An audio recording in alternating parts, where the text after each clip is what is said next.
Good morning.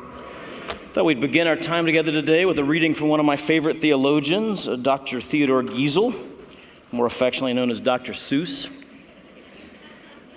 Now the star-bellied sneetches had bellies with stars. The plain-bellied sneetches had none upon theirs. Stars weren't so big, they were really so small.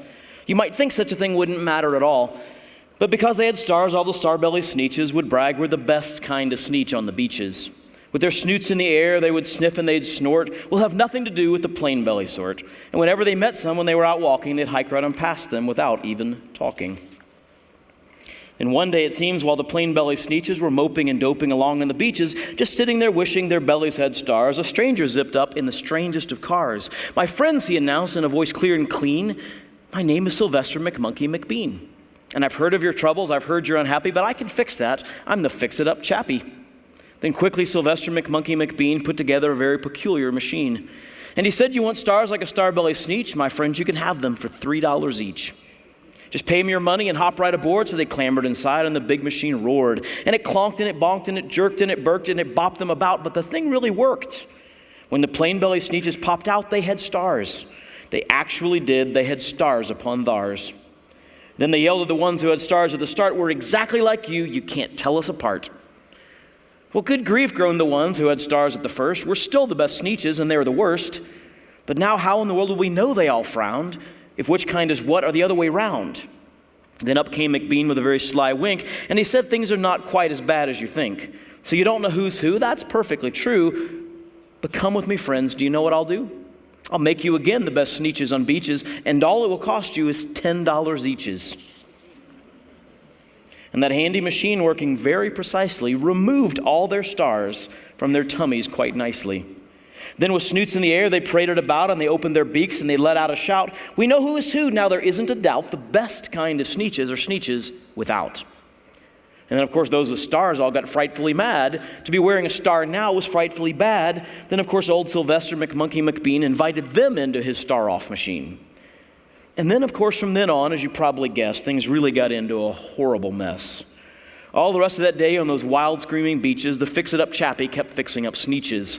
Off again, on again, in again, out again, through the machines, they raced round and about again. Changing their stars every minute or two, they kept paying money, they kept running through, until neither the plain nor the star-bellies knew whether this one was that one, or that one was this one, or which one was what one, or what one was who.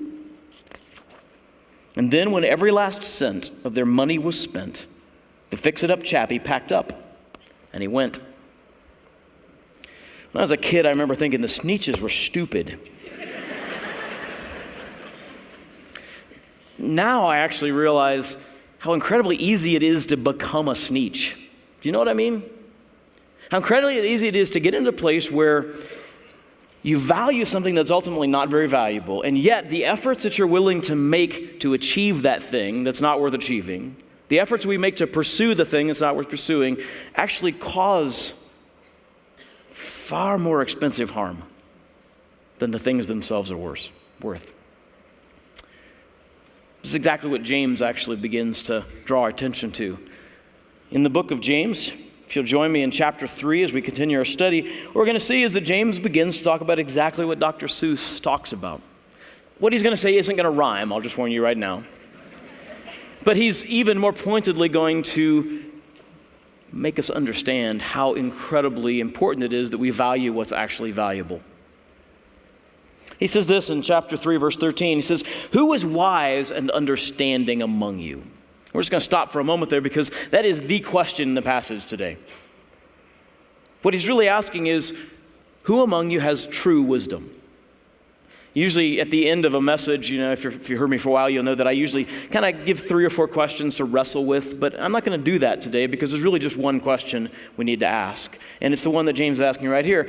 Do you have true wisdom? Wisdom, by the way, just so we're on the same page with it, here's how I define wisdom. Wisdom is the ability to move things from where they are to where they should be. So it's not just intelligence. Wisdom is how we apply our intelligence to actually bring changes. It's the way that we look at a conversation and you go, this conversation is not going the way it should. How do I get this conversation so that it's going the way that it should? It's what allows us to look at our marriages or our families or our churches and go, you know what, we're not where we should be. How do I get us from where we are to where we should be? That's what wisdom is. It's the ability to move us from where we are to where we should be. Because that raises the question, well, how do you know where we should be? Like, how do you know what the end goal is? And the answer that James is going to give us is, it depends entirely on which kind of wisdom you're using. There's two very different kinds of wisdom in the world, and they're kind of like a computer's operating system. What James is going to say is that there is an operating system that the world uses. There's an operating system that God uses. And as the followers of Jesus, obviously we're supposed to involve or be running God's operating system. We're supposed to be using God's wisdom. But the reality is that we're often influenced by this other one.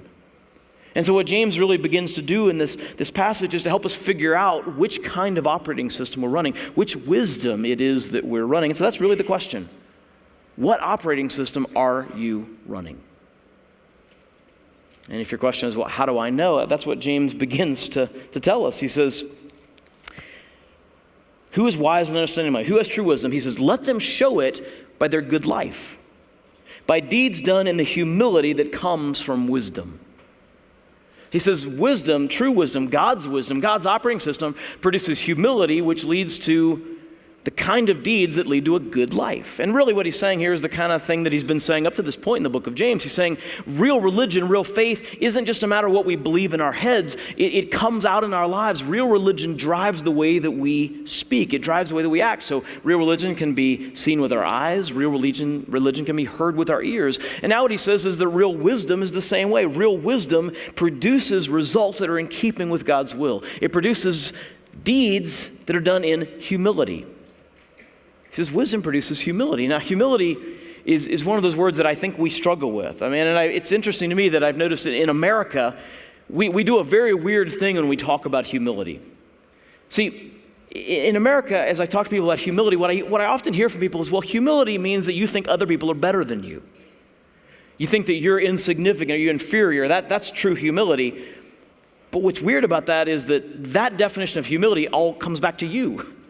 It's all about what you think about yourself, and that's not the way the Bible talks about humility at all. Biblically, humility is not about the way you think about yourself, it's the way you think about other people.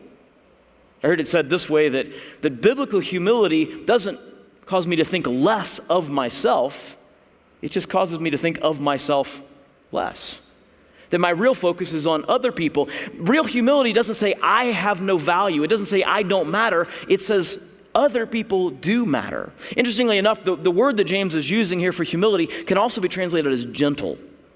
Humility and gentleness are very, very closely aligned. And think about it this way. When I got married, people gave us fine china. I still don't know why. Okay? But here's the thing. At my house, we have fine china. We very rarely use it. But we also have plastic plates. And the thing is, I treat the two different kinds of like dinnerware very differently. The plastic plates, I sometimes see how far back I can stand and still get it into the sink. I don't do that with the fine china. The fine china, I don't even put in the sink, okay? The fine china can only be washed with distilled water. As Jim Gaffigan says, it has to be cleaned with white kittens, okay? The thing is, like, I treat fine china very, very gently. And here's the thing. I don't treat it gently because I think it's more valuable than me. I treat it gently because I think it's valuable. And that's biblical humility. It says we treat somebody gently because we recognize that they have value. So biblically, humility is the insistence on treating others gently because we realize that they matter to God and therefore they matter to us. Does that make sense? Humility doesn't say that you don't matter. It says that others do. And because they matter, we treat them gently. And so what James says is, here's one of the ways you can tell if you're running God's wisdom, because God's wisdom produces a humility that looks at others and sees value in them and then acts accordingly. These are the good deeds that make up a good life. So true wisdom sees the value in others and it treats them accordingly. And so we push into that for just a little bit and we go, okay, think about it. How do I think about other people? Do I think about other people? And do I treat them with gentleness that comes from recognizing that they have value? Do I treat my wife or my husband or my kids or my neighbors or my coworkers, do I treat them with a certain kind of gentleness and respect because I realize they are valuable, that they matter? It's not about whether or not they matter more than me, it's just that they matter. And if the answer is yeah, that's how I treat others. That's my default reaction. Other people matter and I treat them with gentleness because of that. Well, that's an indication that you're running God's operating system. On the other hand, if you go, not as much as I'd like to. I mean, the reality is I don't really always treat my wife or my husband or my kids or my neighbors or people as though they have value. That's an indication that this other value system has invaded. And James goes on and begins to describe this other value system. He says, but if you harbor bitter envy and selfish ambition in your hearts, do not boast about it or deny the truth. Instead, search your hearts. He says, such wisdom does not come down from heaven, but it is earthly. It is unspiritual. It is demonic. For where you have envy and selfish ambition, there you find disorder and every evil practice. He says there's another operating system out there. There's another version of so-called wisdom in the world, and it has the ability to influence us in tremendous ways. He says that it's earthly, it's worldly. It doesn't come from heaven. He says that it's unspiritual. It doesn't come from God's Spirit. He says, in fact, that it's demonic. And he gives us a couple of descriptions, characteristics of this wisdom so that we can begin to recognize it. One of them, he says, is that it is full of bitter envy. Full of bitter envy. Now, bitterness, so we're on the same page. Here's how I understand bitterness. Bitterness is a present antagonism rooted in a past frustration. It's present antagonism rooted in past frustration. So if somebody speaks meanly to you and you speak meanly back to them, that's not bitterness. I'm not saying it's a good idea, but I'm saying it's not bitterness. But if somebody in the past spoke meanly to you and you still remember it, and so you're constantly speaking harshly and roughly to them because of that thing they did to you back then, that's bitterness. It's a present antagonism towards people rooted in a past frustration. If somebody has hurt you in the past and you continue to view them through that lens, and so you continue to hurt them back for what they did to you back then, that's bitterness. It's a present antagonism rooted in a past frustration. Now, those frustrations can come from lots of different things. Frustration basically is just, it's a feeling that comes when our expectations don't meet our experiences, when there's a gap between expectation and experience. When we expect one thing and we don't experience it, we feel frustration. There's nothing inherently wrong with that, although it depends to some degree on what it is that you were expecting, whether or not what you expected was reasonable.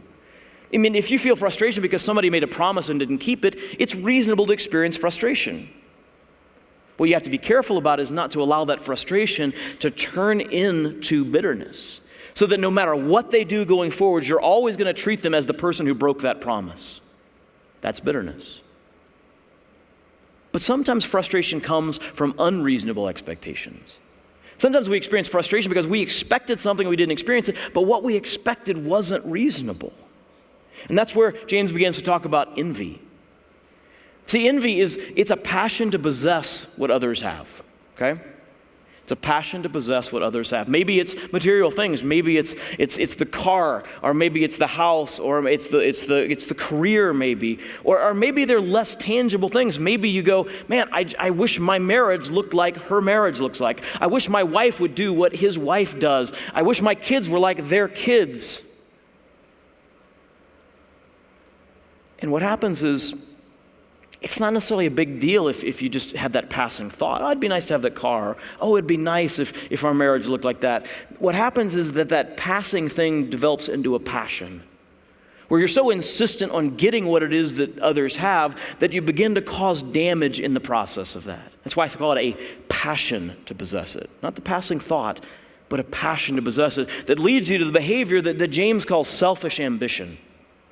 Selfish ambition, we have to use two words in English. The Greek is actually just one word. They have one word that means this thing. And what it really means is, it means seeking your own welfare at others' expense. The Greek said one word for that, meaning I'm going after that thing that I want, and I don't care what damage it does to other people because I have to have it. See, bitter envy leads to this selfish ambition. Nothing inherently wrong with ambition itself. But an ambition that says, I'm going to get what I want regardless of what it does to others, that's a problem. That's a problem. And maybe it's that you're fully aware of the damage it's doing and you don't care. Maybe you know that your pursuit of that promotion is causing damage at home. Maybe you know that your pursuit of that kind of life is causing damage in your relationships. It's putting pressure and it's doing all kinds of things that are divisive and disorderly and just doing all kinds of bad stuff. And you go, I know, but I don't care because I got to have that thing. I would hope that would be an immediate red flag. But I think for most of us, the problem is not that we see the damage that it's causing and we don't care. For most of us, the problem is that we don't see because we don't care to see. We're so fixated on that thing that we want or those things that we want that we're not asking, what cost am I asking others to pay in my pursuit of this thing? I need this promotion, and so we never ask what it's doing to our kids who need us. We never ask what it's doing to our families or our spouse. So it's not that we're aware of the damage, it's that we're blind to it. James says that's selfish ambition. And he gives us two commands related to bitter envy and selfish ambition. He says, don't boast about your selfish ambition and don't deny the truth about your bitter envy. It's the two commands. He says, don't boast about selfish ambition. And you might go, well, who's going to boast about that? And the answer is the world does it all the time. We even have little phrases that we use. We say, you got to look out for number one because if you don't, who will? We call ourselves self-made men, self-made women. I got where I was going, and we're not asking the question about who we stepped on to get there. Or this is my favorite one. You got to break a few eggs to make an omelet. Yeah, what if you're the egg? But see, we boast about it. I got this. Yeah, it caused damage, but you know what? That's what you just have to do to get to where you got to be. But the thing is that what James is saying is that's a pretty clear indication that you're operating off the world's wisdom system. He says, don't boast about it.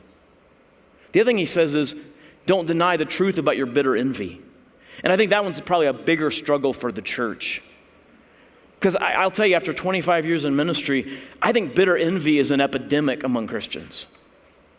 And it's destroying our marriages, it's destroying our churches, it's taking our families out of the race for God's purposes and glory. But the problem is that we don't recognize it for what it is. We look around us and we see what others have, and here's the big thing. We see what we think others have. That's a fundamental key. We only see the face that they present to things. And we judge others without any real awareness of what's going on in the thing, and we go, that's what I need, that's what I have to have, that's what I need to possess. And why don't I have it? My husband isn't doing what he needs to do, so I have the marriage. My wife isn't doing what she needs to do, so we have the marriage. My kids are not like this, so we have the family. And God isn't showing up, and God isn't doing what needs to happen so that I get this. And there's that bitterness that begins to creep in. But we don't call it what it is. We don't recognize it for what it is. And so James says, hey, the first step in dealing with it is to call it what it is. It's a passion to possess what others have that is deepened into a bitterness that changes the way you approach others and it changes the way you approach God, and you got to call it what it is. If that's operating in your life, the first step is to call it what it is. And you go, okay, but how do I know if I have it? And he actually gives the answer to that. He says, because where you have envy and selfish ambition, there you find disorder and every evil practice. He says this operating system, this way of looking at the world, that the presence of bitter envy and selfish ambition, you can look at the fruit it produces. What it produces is disorder and every evil practice. And that evil practice word doesn't just mean morally bad, it literally means worthless, unable to accomplish what God wants accomplished. He says, here's how you know if you're harboring bitter envy and selfish ambition. Look at what you're producing in your relationships. Is it disorder and division and depletion?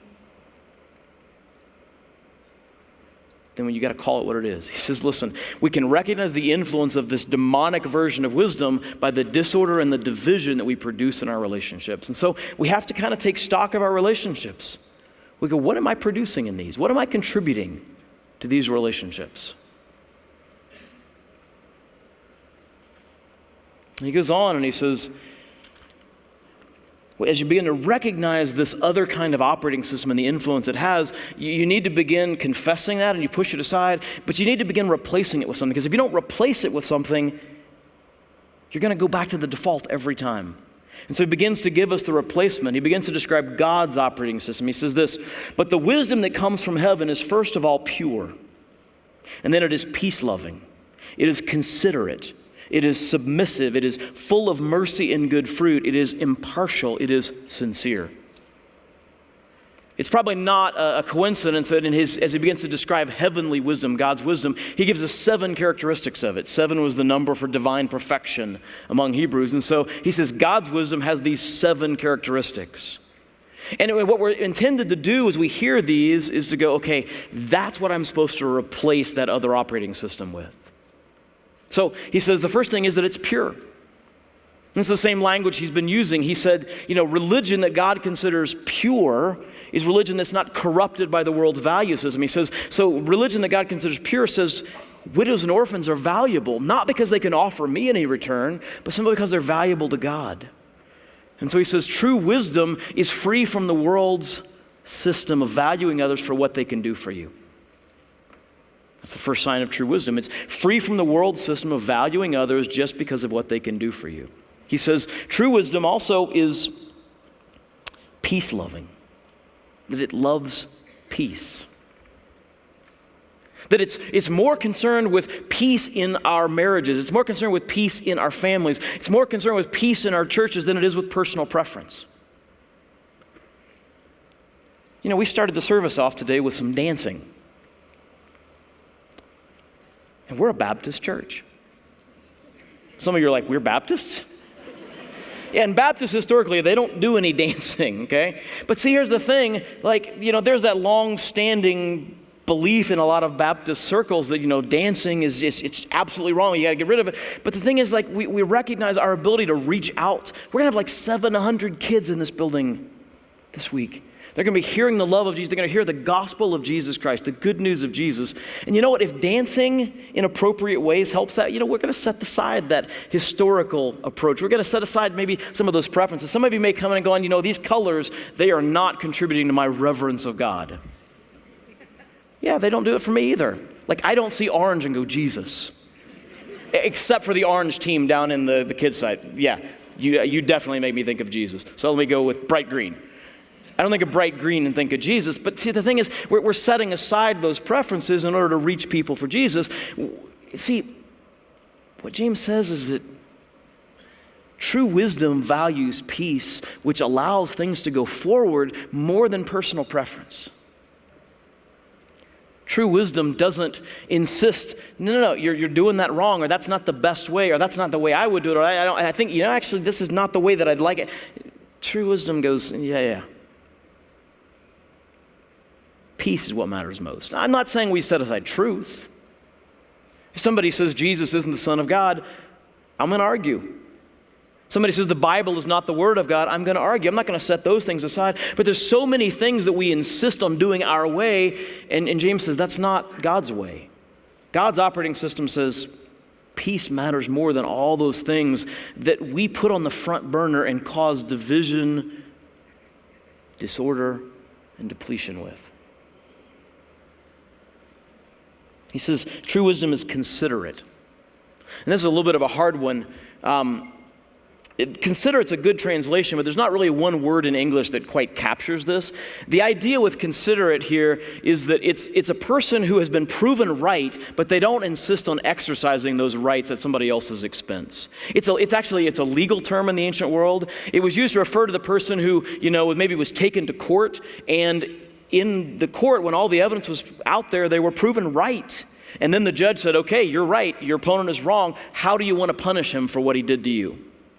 And the person who's proven right goes, I don't want to do anything. Let's just end this thing. It's referring to somebody who has the right to exact revenge, has the right to exact retribution, but chooses to set that aside. I mean, this is an unspiritual way to think about it, but you remember the movie Christmas Vacation? Here's what comes to mind when I think about this word that James is using. It's the scene where Clark Griswold basically has a temper tantrum, and he describes his ideal Christmas wish at this point, which is if somebody would go get my boss out of his happy little home and bring him here so I could show him what a miserable jerk he is and how much damage he's done. That'd be a great present, and Cousin Eddie does it. Like he goes and he gets the boss and he ties him up, puts a huge bow on him, he brings him into the house, and as you might imagine, eventually the police show up and they're about to make some arrests, and the boss suddenly goes, no, you don't need to do that. I'm not going to be pressing any charges. He has every right to press charges, but he chooses not to press charges. And that's the word that James is using. It's those of us who've been proven right. Somebody hurt us, and we were able to demonstrate beyond a shadow of a doubt what you did was wrong. Somebody misunderstood us, and we were able to prove beyond a shadow of a doubt that they were wrong. And yet, rather than exacting revenge, rather than pushing into that, we go, okay, it's over, it's done. So what he says is that true wisdom chooses not to remember or return mistreatment. It chooses not to remember or return mistreatment. How much of that is evident in your life? Or how much do you turn the knife every time you're proven right?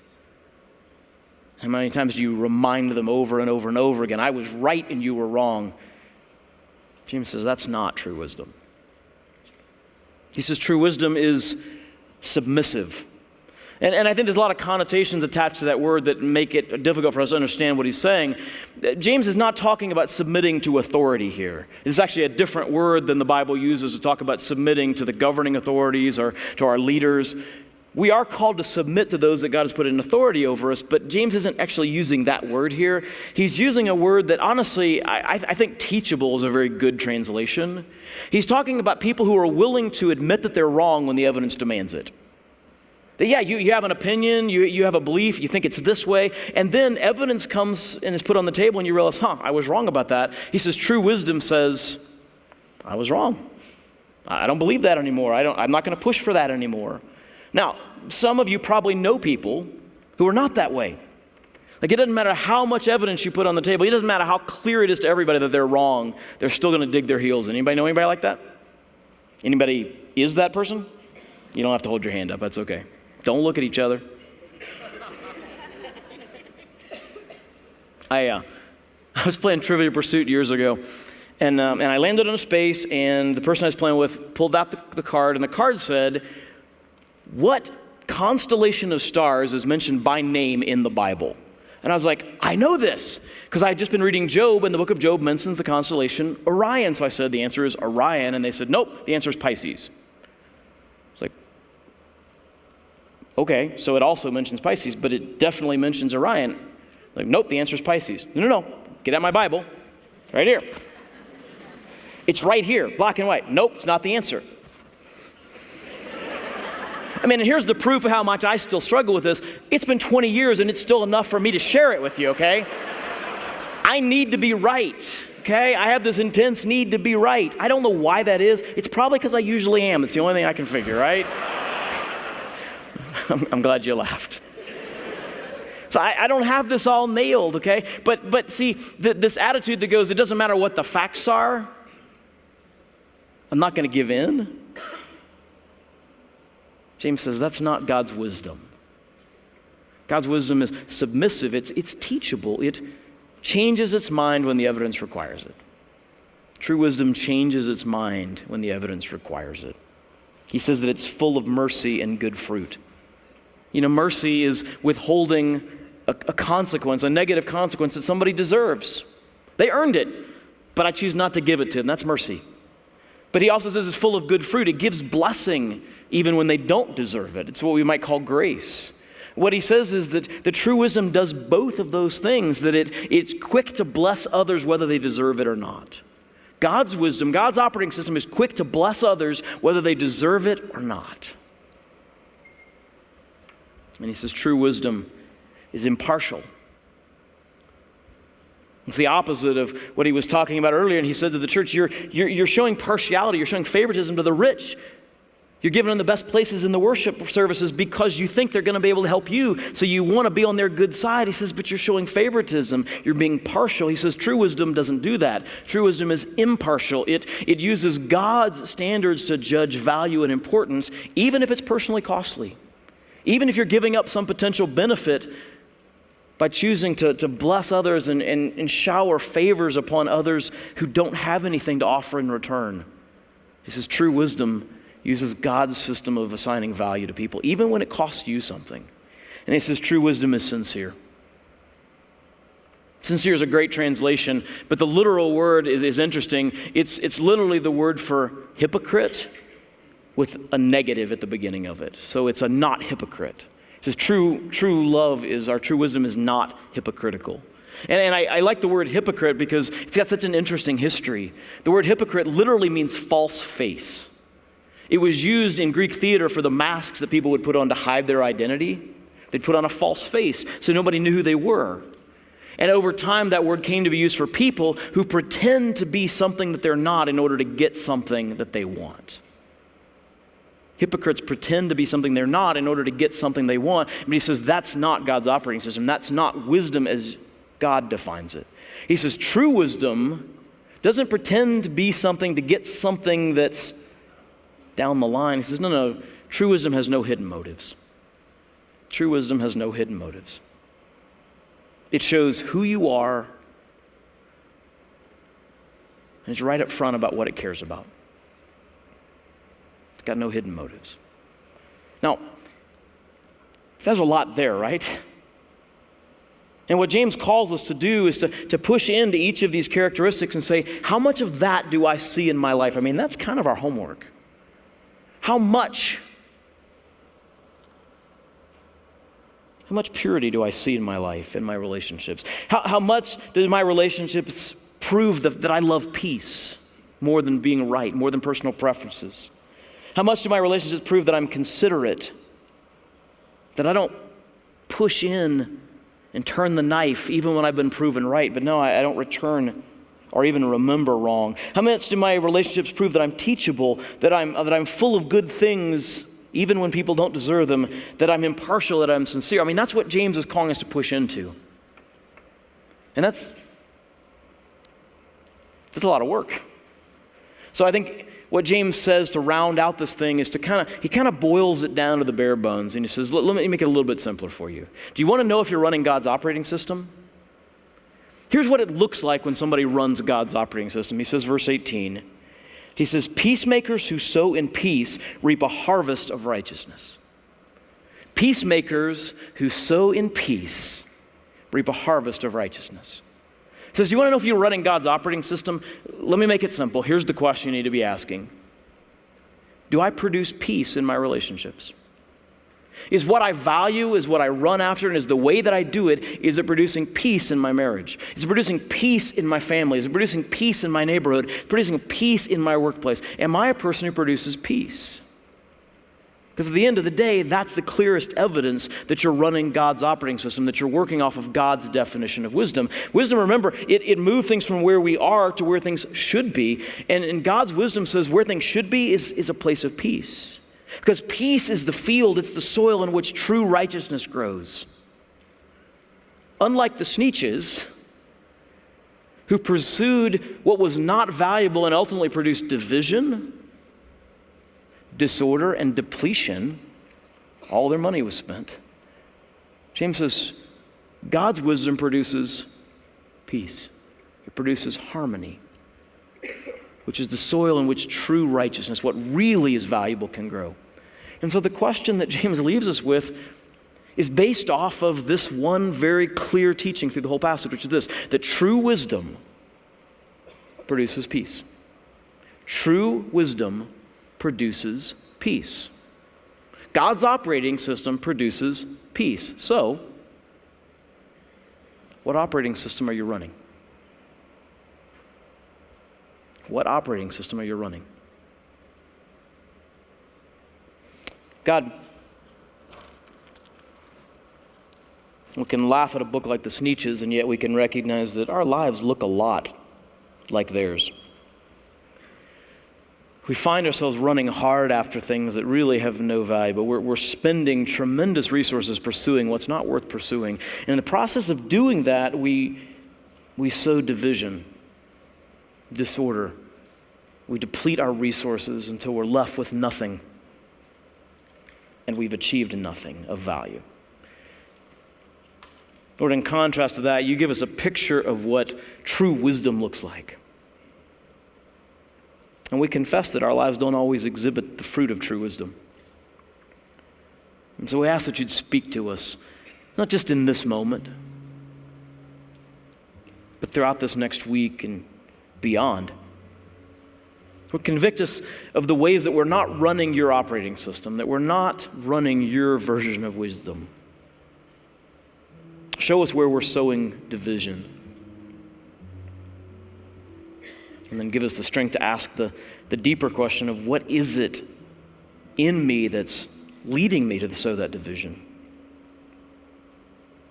Lord, would you make us people of peace? People who are humble. And so produce peace. And Lord, we think of Jesus and we realize that there's no clearer example of true humility that produces peace. The King of glory humbled himself and became one of us. He set aside his rights. He set aside honor and glory. And they were his, but he set them aside. He was abused and mistreated. He was treated wrong, but he didn't hold that against them. In fact, he said, Father, forgive them. They don't know what they're doing. And ultimately, he died on the cross.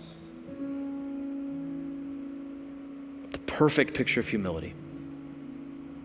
And yet, Jesus, it was your death on the cross that brings us peace, forgiveness, redemption, a relationship with our Father, transformation. Your humility, Jesus, brings us peace. Would you make us people who operate from God's wisdom, who run God's operating system? And so we, like you, Jesus, we are people who produce peace in our relationships, which is the soil in which true righteousness can grow. Lord, convict us where we need to be convicted. Strengthen us where we need to be strengthened. Pour into us peace and pour out from us peace. For your glory, for your honor, and also for our good. In Jesus' name, amen.